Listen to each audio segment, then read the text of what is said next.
Hi everyone, thanks for joining us on the Ghanaian Farmer channel. My name is Enyonam, and if you see me in town, call me Ghana's finest farmer. Remember to subscribe and of course share the link. Yes. So I'm back again to Ayen Swano, and I had done a video about we purchasing 6.3 acres of farmland here.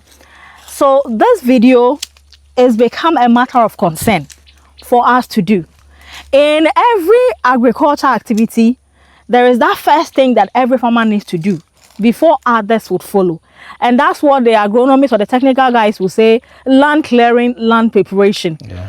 Now, we did some breakdown series, and the amount that was allocated to cutting down of trees, and people were debating, you are lying.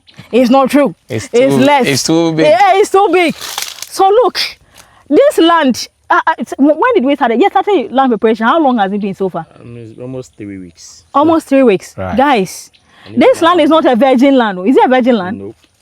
It's a land that has been cultivated for some time. But for the purpose of what we, the Ghanaian farmer, want to use it for, it's a multi-purpose farm that we're coming to do here. You see a bit of poultry, a bit of fish, a bit of crop farming, and a bit of training ongoing here. So we need a flat land to do our proper demarcation. And this man here, look at all these big trees. So first of all, Ben, when we say land clearing, land preparation, what exactly are we talking about? Okay, so with land clearing, one may think you are spraying, because you may buy a land, and then there may not be trees on it like you could see here. Right. Here there are a lot of trees because we had cocoa on it, which was almost due with its lifespan. Right. So we have to fall all these trees down, and you know, in between cocos, they do a lot of trees where they cut and sell as well. Now we don't want this because of the project that we want to embark on. So with this one, this land preparation, you fall down trees. In tree they say, right. And all these things are cost intensive, because as I'm talking to you right now, we've used more than 14 gallons of fuel. And 1 gallon of fuel is and 1 going gallon for of fuel was then it was going around 70 cedis still. Now the fuel reduction came. Okay. By then we had used 14 gallons already. Right. And the operators that are working, honestly, they are going through a lot here to fall this big tree down, and then they will come and carry all this to the roadside. Right. It's not an easy thing to do before we. And for the first time, because we want this land to be very okay for our consumption, for whatever thing that we want to do, then we have to bend, because some of these things this debris cannot be left on the field. I don't know, you have a neat farm. Right. So we will have to bend some of these things. So as the camera go around, you could see the work we've done so far, and it's not an easy thing at all. You're right. Yeah. So we've really suffered here. So initially, and at the end of the day, we fall these palm trees also down. Okay. So all these things will come in place. So it's not a one-day job to do land preparation as such. So it's really cost intensive. So if someone stands somewhere and says land preparation, if you say land preparation, you don't explain, the person thinks it's weeding or spraying, because you may buy a land and you wouldn't have all these trees on. Right. So you just have to weed, and then off you go, you work. But when you buy land and you have all this, then because of your project, it depending on someone may buy and leave it like this. Right. But if you are buying for a purpose and you know whatever thing that you want to, then you have to make sure your land is very clear and okay for you to start whatever thing that you want to do. Exactly. You can't do fish farming and have all these things inside. No. Possible. You can't do poultry and have all these things inside. When there is a heavy storm and this tree breaks and fall on your poultry beds, what will happen? Condemn. So these are some of the things that we need to explain to others. Other than that, you buy a land and feel like someone is just chopping your money. No. This land preparation is very intensive, because you need to carry all these logs to the roadside, because we are going to sell it as well. Firewood. For firewood. Right. So it's not an easy thing to come by. Thank you very much. Thank you. Whoa. Eric, you have also been participating, or you are the main guy in the breakdown series. Right. And like Ben is saying, I was in Kenya and he sent me a text saying, we have to buy extra 2 gallons because there's 6 gallons extra we bought. I said, Ben, what do you mean? What do you mean, Ben? I was about to fight him. Oh, yes. But and even the extra 2 gallons, looking at this, that this guy is going to cut in pieces. Right. And then these 2 ones, and then the one at the top. Yeah. These 2 gallons it might not even be enough. Right. But we will still try our best. At least we will go 3, 4, then we will see that work is done. But what's the essence of me doing all of this? So why? So Can't we keep these big trees and still do our vegetable and our apart from he saying if there's a heavy storm it can fall and anything. Why are vegetables resistant to shade or what? I don't understand. Okay. So just as you have mentioned, I'll come from where people were concerned about land clearing, land preparation, and the cost involved. We initially assigned different types of amounts for different scenarios. 500,000, 1,005, and people were saying they are too expensive. And given what Ben has explained recently, depending on where your land is found, I remember one of the guys' comment was, if I'm in a virgin area, a landlocked area, nobody have done anything. Such is your situation. Such is the land at Ayenswano. At least we have some old cocoa, we have some palm tree, then we have some major trees that were plotted in. Just clearing about 5 major trees is costing us only about more than 6,000 Ghana already, whilst we are not yet done. So when we say land clearing, Ben also cited a scenario. If you've been cultivating simple crops like maize, then you have the field already well out and it is easy. So you might choose to spray or you might choose to do slashing. This was the initial motive that we are going along with what the regular Ghanaian farmer is already doing. That's why we assign those basics. However, with farmers who are starting like you, like myself, what we are saying is that field like cocoa, old cocoa places, coconut plantation, orchards, old ones that you are taking over, there is a need to remove them. One, those trees like cocoa needed some level of shade to come out with it best. Some would choose banana or plantain, and some will go for trees, depending on your location across the country. If you are within the forest zone, eastern region, you take advantage of the trees, and then you plant your cocoa. Now, in relating to vegetables and other crops, or even other animal farming, some plants generally are what we call shade-loving crops, like the cocoa and some other ornamental plants, whilst others need a well-balanced shade and sun. So that exposure to sun for the plant to, we will say, photosynthesize, manufacture its food in simple terms, is necessary. Now, you need to clear because naturally, it only have about 12 hours to do that preparation. Within the 12 hours, there are high temperatures that actual food manufacturing doesn't really happen. The plant just tolerates the sun or survive for a while. So in reality, you have about 8 efficient hours. Now, there are also chances that out of the 8, let's say the plant will go on breaks.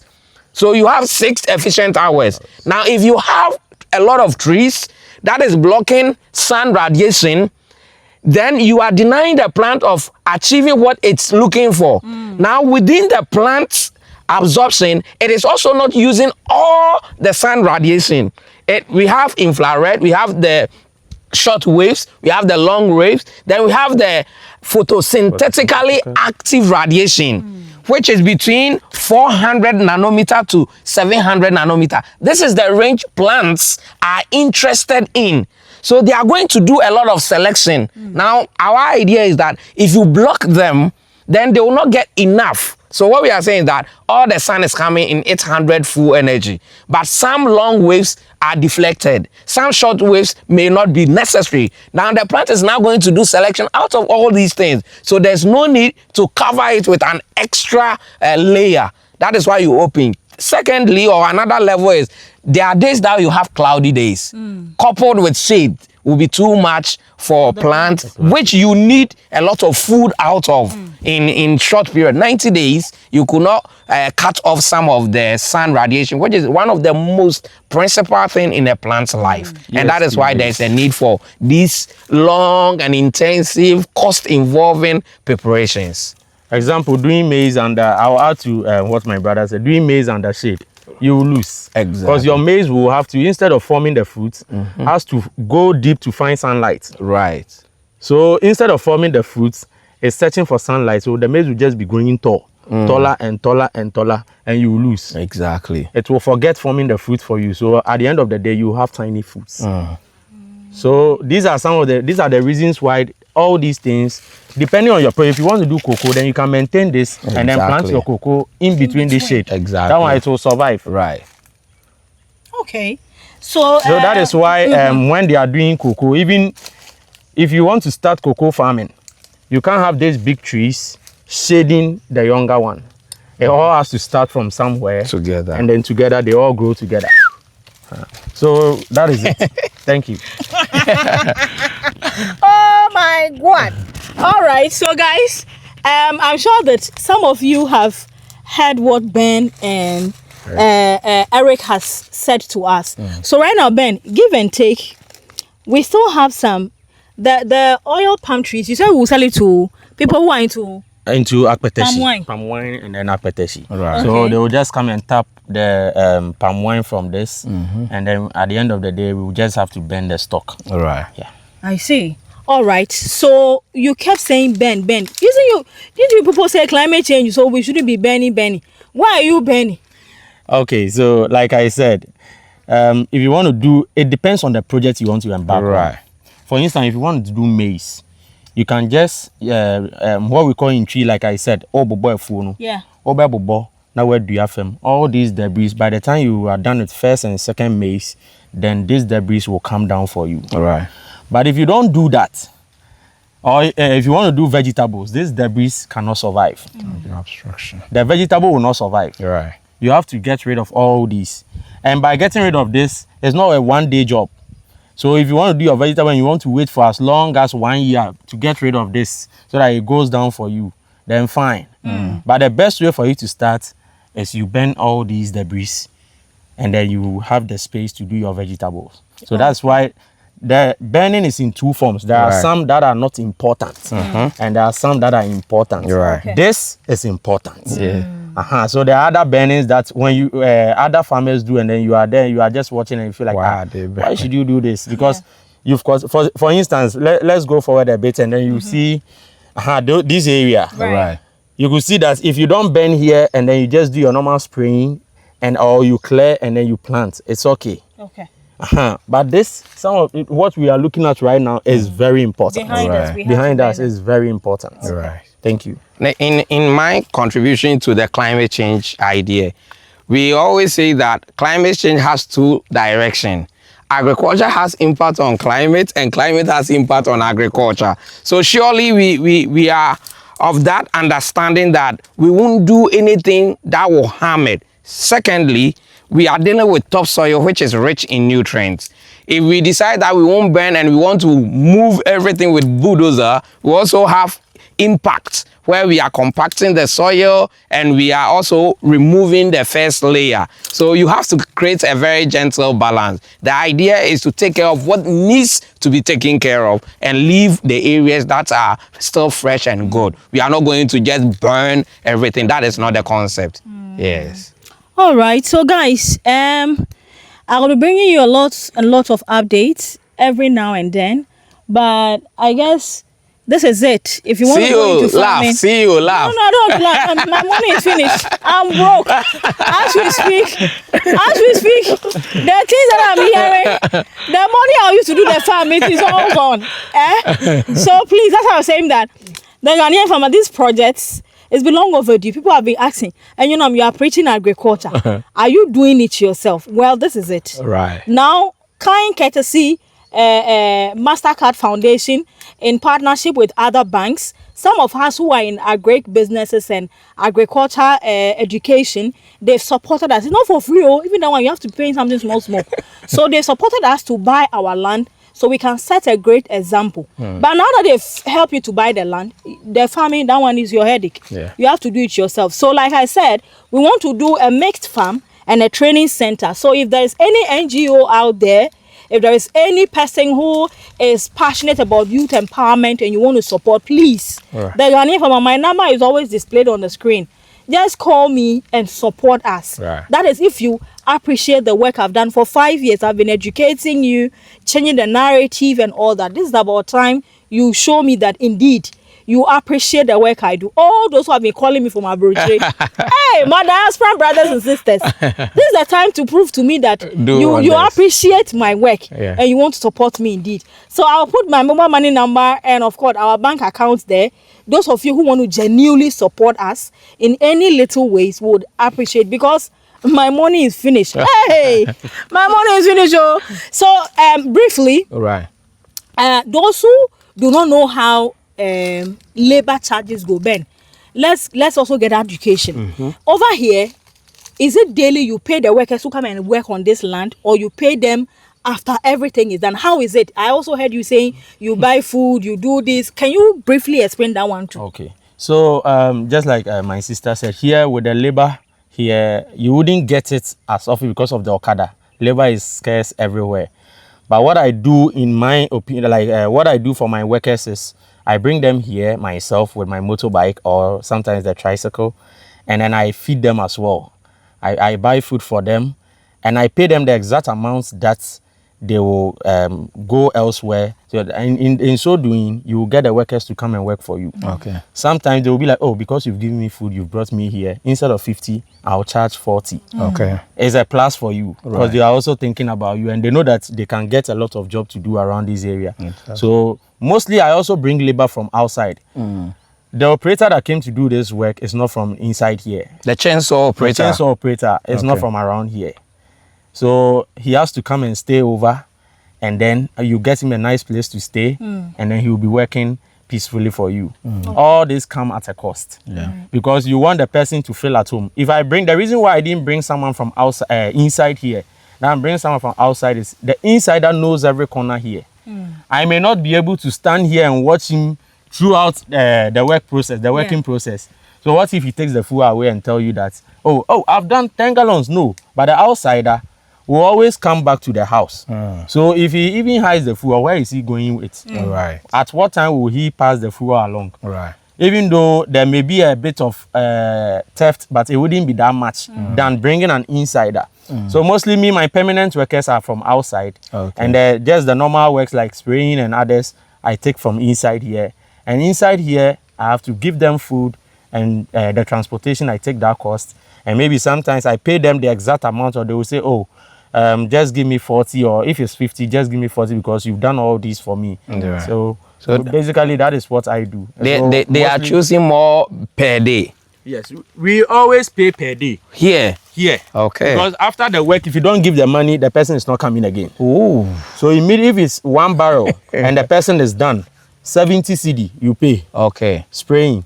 1 barrel, 70 you pay. Okay. He fetches water into the barrel. The 1 barrel is the 200 liter. The 200 liter. Blue the tank. Blue one. Okay. Yeah. So if the person is fetching water for you, 50 CD per barrel, then you pay. As soon as he finish 1 barrel, money in a hand, back in the ground.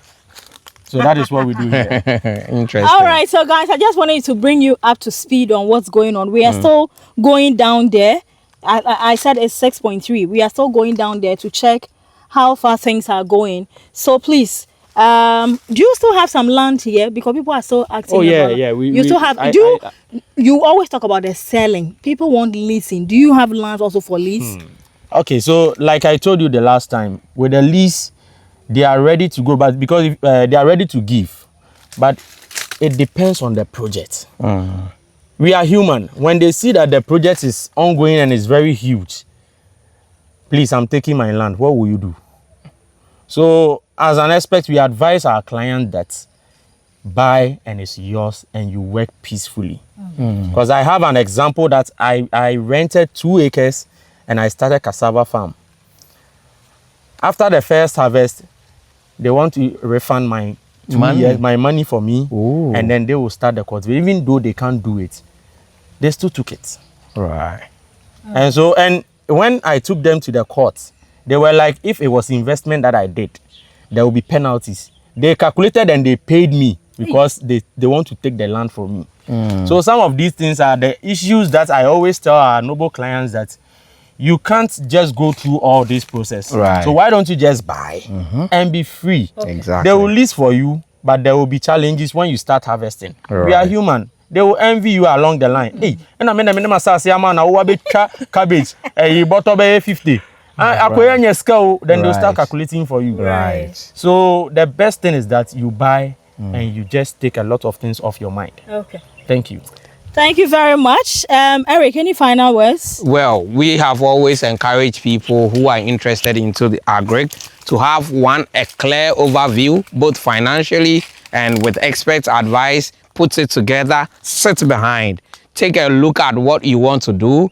And then if you are confident of the money you are going to invest, surely with a good guide at a consultancy fee. Ben is not working for free, are you? No. Okay. So with a good consulting fee, we are confident that we will guide you through to the end. Clearly, it is very hopeful for the youth of this country, for people who are out there who also want to go into investment. We are confident that you will be able to do something that contribute food to Ghana, contributes into employment and help with national development. And that is why we come your way every now and then with extension alerts and how things are being done in reality and on ground. Stay tuned and catch you soon.